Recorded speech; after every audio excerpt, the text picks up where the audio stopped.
السلام عليكم ورحمة الله وبركاته. أهلا بكم حبايبي من جديد في فيديو جديد، يا رب يعجبكم. بإذن الله النهاردة أنا هعمل معاكم طريقتين لليمون المخلل، بس الطريقتين أجمل من بعض. ممكن يعني الطريقتين دول ناكل منهم من تاني يوم على طول. آه هنعمل أول حاجة هنعمل ليمون معصفر. الليمون المعصفر الأصلي بقى، لا هنضيف عليه حاجة ولا هنعمل حاجة. وهنعمل تاني اللي هو مكدوس الليمون، اللي هو يعني بنقول عليها ممكن زي ايه، سلطة ليمون كده. بتبقى زي سلطة مخلل. هنعمل ايه بقى اللي هنحتاج في الموضوع ده ان شاء الله؟ اي كمية احنا عايزينها. مثلا هنحتاج كيلو ليمون. كيلو ليمون يكون اصفر كله. الليمون ده هيبقى للمعصفر بقى. الليمون ده بجيب اي مقاس ليمون انا عايزاه. بقطع الليمون 4 كده بالسكينة، بقطعها 4 كده. لو انا عايزة اسيبها سليمة اسيبها. بس انا هقول لكم هنقطعها دلوقتي وهنعمل ايه. وبرده الليمون ده عشان فيه اخضر، هسيب ده للمكدوس. اللي هو المكدوس هي دي اكلة لبنانية، يعني اللي هي يعتبر زي سلطة ليمون. هنقول عليها سلطة ليمون. دي كده اهي. دلوقتي انا حاطه ميه على النار، حاطه حوالي يعني ايه ميه تغطي الليمون ده. انا ممكن اسلق الاتنين دول مع بعض، او ممكن اسلق كل واحد لوحده. هبتدي الاول كده. انا حاطه ميه بتغلي يا دوب تغطي الليمون. عشان والميه دي انا هاخدها اعمل فيها احط فيها الليمون تاني، اخلل فيها الليمون. فانا معايا هنا كيلو ليمون من ده وكيلو ليمون من ده، وطبعا كيلو الليمون عليه نص كوبايه ملح. ملح ناعم بقى، ملح خشن، اي ملح. كيلو ليمون عليه نص كوبايه ملح. معايا هنا بقى ده للمكدوس هيكون معايا جزرتين كبار، معايا قرنين فلفل احمر كبار، معايا حوالي 10 قرون شطة. وعلى حسب برضو الكمية اللي أنا عايزاها، ممكن أكتر ممكن أقلل. هي دي مش حاجة هتبوظ مقاديرها، لو طلعت قليلة ولا كتير هتبوظ ولا حاجة، لا عادي ممكن أكتر. معايا هنا فصين توم برضو. هنا هاخد الأول الليمون بتاعي أهو، هحطه على النار. المية بتغلي ورايا أهي. هسلقها وهرجع لها. هحطه في الميه بتغلي. هحطه في الميه يا دقيقه يا دقيقتين. انا مش عايزاه يتسلق جامد. وعلى فكره انا ممكن اعمل ده من غير ما اسلقه، بس ايه ممكن يتاخر في الوقت. فلو انا عايزاه اكل منه على طول فبسلقه بس. وكمان ما بحبش اسلقه كتير، يعني يا دقيقه يا دقيقتين اتنين بس مش اكتر. خلاص انا هسلقه وهرجع لكم تاني. على بال ما الدقيقتين او الدقيقه اللي انا هسلق فيهم الليمون يخلصوا، هفرم الشطه، فصين الثوم مع الشطه مع الفلفل دول هفرمهم مع بعض في الكبه، وابشر الجزرتين دول على المبشره وهرجع لكم تاني. هفتح قرن الشطه كده واطلع اللي جواه. ممكن البس جوانت بقى في الحركه دي، او ممكن ادهن ايدي زيت. اهي بشيل بس، وممكن ما اشيلهوش، ممكن اشيل بس العين الاخضر ده كده وخلاص. بس انا ممكن اشيل ده بس كده على المشي كده وخلاص. ممكن لو انا هزيته كده في قلب الحوض كده انزل اللي جواه وخلاص.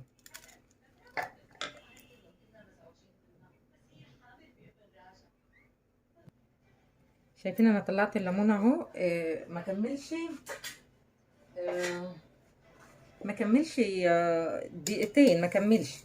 بطلع الليمون اهو من الميه دي. انا هاخدها هسيبها تبرد خالص عشان انا هعمل فيها هحطها للمخلل. شايفين الميه اصلا واخده من الليمون. انا فتحت الليمون لان ممكن لو جيت افتحه بعد كده ما يبقى صعب. انا ممكن اسلق الليمون سليم عادي واقطعه بعد كده لو عندي سكينه حاميه، ومش هيبقى صعب عليا. فالميه هي هركنها. ودي الليمون اهو. هحط ميه ساقعه كده على الليمون.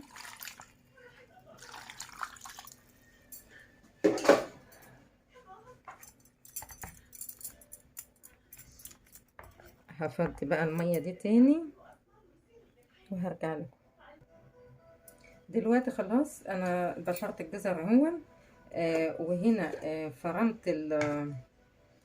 الشطة على الفلفل، عملتوه على فصين الثوم وعملتهم مش عاملاهم ناعمين قوي يعني. يعني عايزاه مخشن شويه. بجيب بقى حاجه كده افضي فيها، حاجه واسعه عشان احط الحاجات دي كلها على بعض.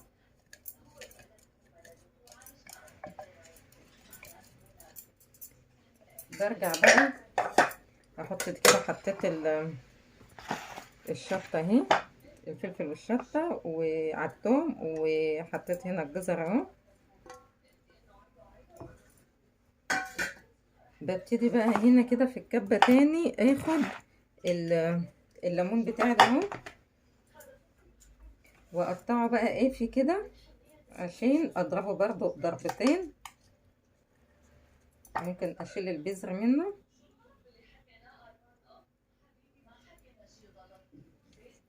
اهو، اعمله كده.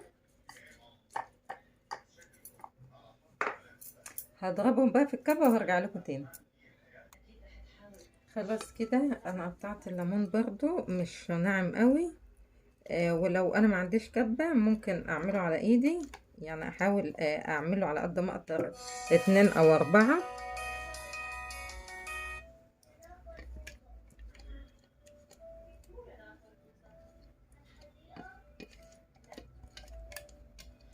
خلاص كده.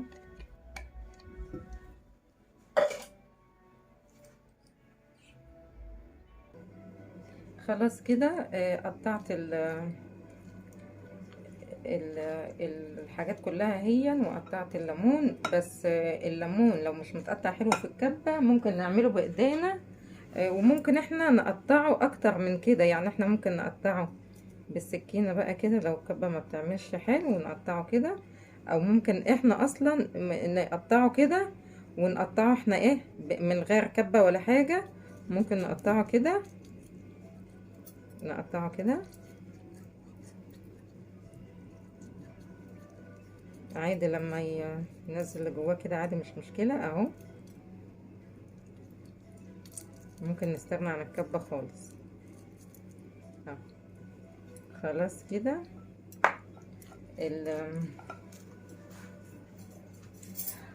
احط بقى ملح. هحط حوالي 3 معالق ملح كبار اهو، او احط زي ما انا عايزه على حسب ما بحب الملح. احط معلقه عصفر بس، معلقه واحده اهي كبيره. احط معلقه حبه البركه،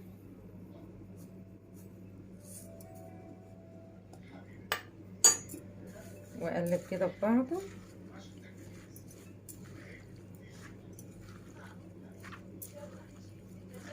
عايزه ازود عن كده ازود. هو كيلو الليمون بياخد نص كوبايه ملح، يعني ممكن ياخد له حوالي 3 أو 4 معالق ملح كبار اهو. بس كده ده خلاص خلص. هحطه بقى في البرطمان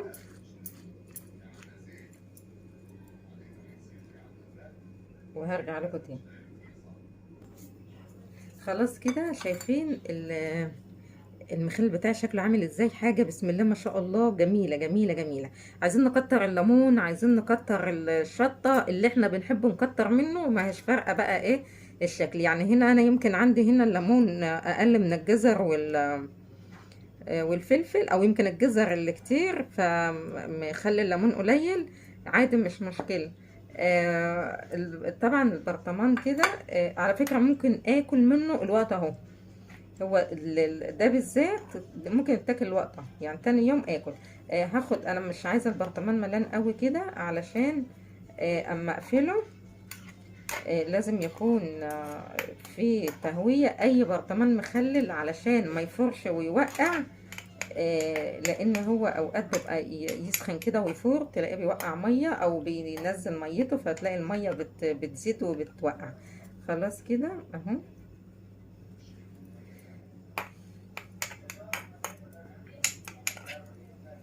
شايفين شكله عامل ازاي؟ والله جميل جميل. بحط بقى معلقه زيت على كده، لو في زيت زيتون ماشي، زيت عادي مش مشكله. خلاص الخل بتاعنا اهو. بحط بقى ده ناكل منه من تاني يوم، وممكن نركنه شويه عادي ناكل منه في اي وقت. بعمل بقى الليمون المعصفر ده. خلاص اهو الليمون المعصفر اهو. بجيب كده. بجيب ايه؟ هجيب يعني الكيلو ممكن احط له حوالي كوباية عصفر او اقل، واحط عليهم برضو يعني ممكن احط كوباية احط عليها 3 معالق كبار حبة البركة اهو.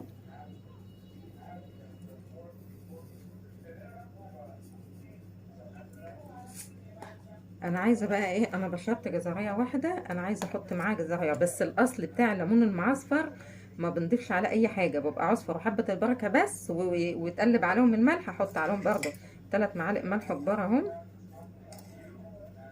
دي معلقه كبيره، واقلبهم في بعض، وابتدي احشي اقلبهم في بعض كده اهو. وابتدي احشي الليمون بتاعي ده كله، واحط وارصه في قلب البرطمان. دي الطريقه الاصليه اللي خالص ما لهوش اي اضافات. عايزه انا احط بقى من عندي، ممكن احط من الخلطه اللي انا عاملاها دي اللي هي الفلفل الحامي دي، ممكن كنت اسيب معلقه واحطها. وممكن احط جزريه مبشوره، انا بحط الجزر بحبه قوي مع الليمون، حلو قوي، وخصوصا الجزر المبشور. بقلبهم كده مع بعض اهو عشان احشي بيهم.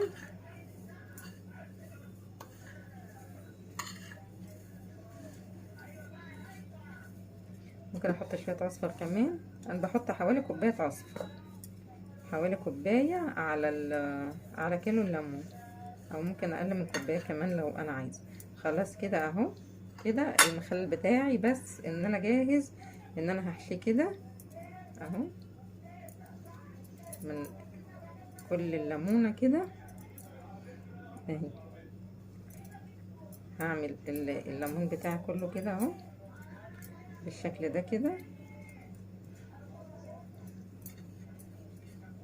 في طريقة ليمون تانية برضو ممكن اعمل في ليمون محشي. الليمون المحشي ده بقى بقطع برضو الليمون كده، وبجيب اللي هي الشطة الحامية الحمرا دي، بجيبها مع فصين توم برضو نفس الوضع كده.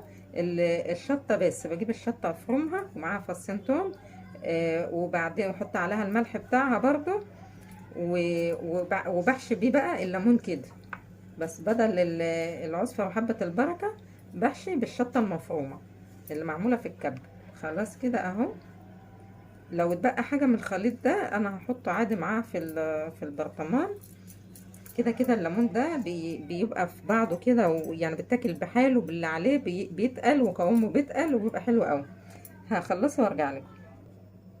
خلاص كده الليمون بتاعي اتعمل كله اهو، بسم الله ما شاء الله. الخلطة يا دوب كفت. ببتدي ان انا احط في قلب البرطمان كده، لو ايدي تدخل فيه ارص جنب بعض كده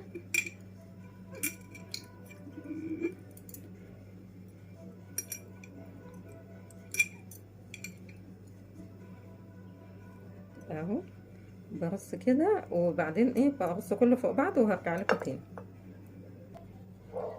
كده سبحان الله الليمون يا دوب ملا البرطمان، شايفين شكله ما شاء الله، وشويه عصفر كانوا باقيين في الطبق حطيتهم هنا اهو. بجيب بقى حوالي كوبايه من ميه السليق. انا مش عايزه كتير عشان هو مش هياخد كتير، بحط عليها بس معلقه ملح وادوبه كده حلو. عايزه احط معلقه خل كمان، معلقه خل بس كده.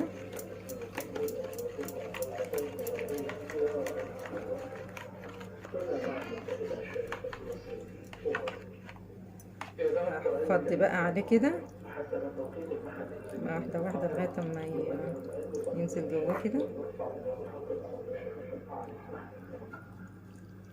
وخلاص كده اهو، خلاص كده، خلاص كده الميه وصلت لغايه فوق اهي. يا دوب غطيته كده. ممكن لو الغطا محكم خالص ما بيدخلش هوا بقفل وخلاص. لو مثلا ممكن يدخل هوا، ممكن بحط عليه كيس بلاستيك من فوق واقفل. فهو كده اهو، شايفين شكل المخلل عامل ازاي؟ حاجه ما شاء الله، جميله جميله، شكله جميل. عامل ازاي؟ ده المعصفر وده المكدوس. يتاكل على طول. والمعصفر ده ممكن من تاني يوم ناكله، لان احنا سلقينه سلقه بسيطه. لو احنا عايزين يقعد معانا اكتر ممكن نعمله من غير ما نسلقه. خلاص. واهو جميل، جميل بجد جميل. المكدوس ده حلو قوي، ويعني ناكل منه يومها او تاني يوم، ويوم هيتاكل. يعني لو في ناس بتحب الحاجة وكده كده عليه ملح، عادي يتاكل في يومها في ساعتها على طول. خلاص كده، فكرة النهاردة خلصت. استنوني في افكار تانية كتير، وسلام.